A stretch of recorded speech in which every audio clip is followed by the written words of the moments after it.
Hey everyone, and welcome to today's Boxmining Daily, where I keep you up to date with what's happening in the cryptocurrency news front and the markets.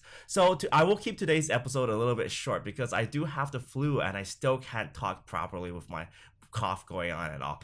Let's get the things out of the way first of all. So on the markets, we still see blood on the streets today. We have Bitcoin dropping 5%, Ethereum almost touching a 10% dip. You might say maybe that's a battle between Ethereum and EOS, but actually EOS is dipping 10% too. So it just seems to be an overall market sort of deal right now. This just goes to show how volatile cryptocurrencies are, and it might just be because there's some various FUD happening in the states, both the States and China. So I'll talk about that in today's episode. Verge took a little bit of a dip today, mostly because of this new hack that was discovered that allowed hackers to create almost $1.5 million of Verge out of thin air. So I'll talk about and look at that in a little bit of detail. So I do want to say that, of course, everything covered here is my personal opinion, not financial advice.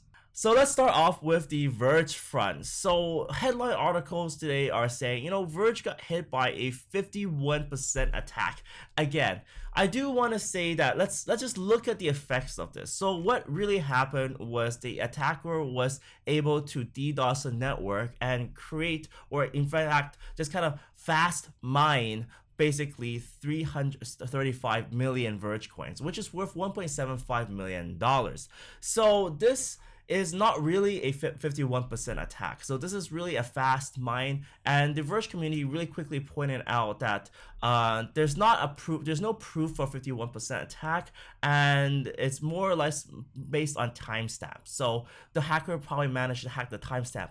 Again, this is not the first time it happened. The attacker is probably really desperate for some Pornhub right now, because what are you going to do with 55 million Verge coins anyways? So with that respect, so what does this mean for the whole network, and what do these attacks mean? Well, this fast mine issue is like this. If you check your Verge balance, if you're a Verge holder, you'll probably realize, well, your balance isn't affected, but someone just created a lot of Verge out of thin air, and you're probably a little bit jealous of them. You're like, okay, this person can possibly dump on me and affect the market price. Well, a 51% attack might be a reorder of the network. This is far more dangerous. That would mean you'll probably wake up to find your Verge account empty. No one has touched it, but you'll realize that the Verge was probably sent to you by Bob, and Bob never received that Verge in the first place because the transaction order was reversed, and maybe that Verge went to Alice. So that's the difference between a 51% attack and a timestamp attack. A 51% attack is much more deadly because a reordering of the network, a reordering of the transactions can potentially mean that people would just start suddenly missing out on the Verge, and it can cause a chain reaction where lots of people suddenly realize that the Verge balance is different, and that causes other chaos on the network. So I do want to correct that terminology. The evidence doesn't seem to point towards a 51% attack, but I do want to say that the timestamp attack and someone creating Verge out of thin air, and just the developers not being able to fix this bug that was already in the first place, that really goes to show that, well, first of all, blockchain is hard to develop, and second of all, are these developers even competent? Are they just checking their code? They're promising new code is going to be released, but at the same time, is that properly vetted? Is that properly bug proof? Because anything that's deployed on the main net and is live means that, well, if it's vulnerable, it could mean devastation if the vulnerability is exploited. But Verge fans being Verge fans, I'm definitely sure they'll support the coin, but personally, this is not something I would hodl. So now what's with the recent dip in cryptocurrencies? And it might be because of the SEC again and regulatory hurdles. So the chairman Clayton of the SEC, he announced a wide enforcement sweep targeting fraudulent ICOs. So this might be why the smart contract coins, or the coins that could launch ICOs, are dipping a little bit in value because, well, it seems like the SEC is targeting hard on cryptocurrencies and trying to classify them as either securities and making statements like this. And sometimes I want to say that the fear hits harder than the actual bite because of this uncertainty, because certain ICOs aren't named directly. Just that, this threat of impending doom, so to speak, that really affects people's investment karma or investment feeling.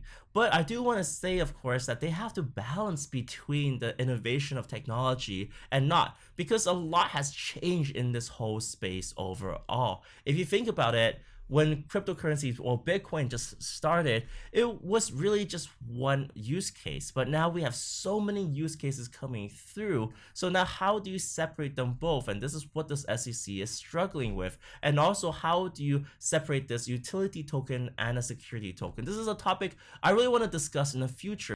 Onto some China news, there does seem to be a little bit of FUD coming from China as well. So on national TV, it was reported, well, the cryptocurrency scene is still in chaos. It's not really repeating something new, but it's just the national television, which is really a spokespiece for the Chinese Communist Party, coming and saying, well, yeah, there's still other chaos in the cryptocurrency realm. There's also air coins, 空气币, which is just vaporware, right? Vapor coins that really contains no long-term value. And I think this is still something that is definitely possible in this stage, but also very hard to filter out. So that sort of uncertainty and the uncertainty of what the government's going to do now that they're announcing a little bit of negative news regarding cryptocurrencies, well, this is probably what's setting this kind of overall negative tone.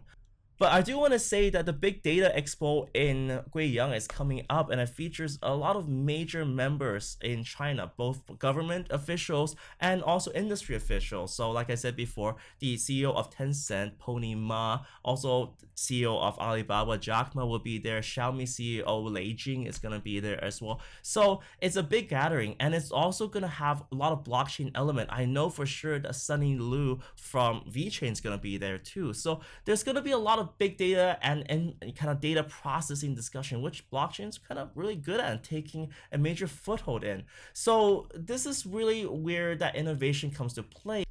We are in a phase that, well, the market gets tested a little bit yet again. But as with all crypto goes, it's a very volatile market. And as we've seen in the past, Bitcoin and blockchain is pretty much very resilient, and this goes like this all the time.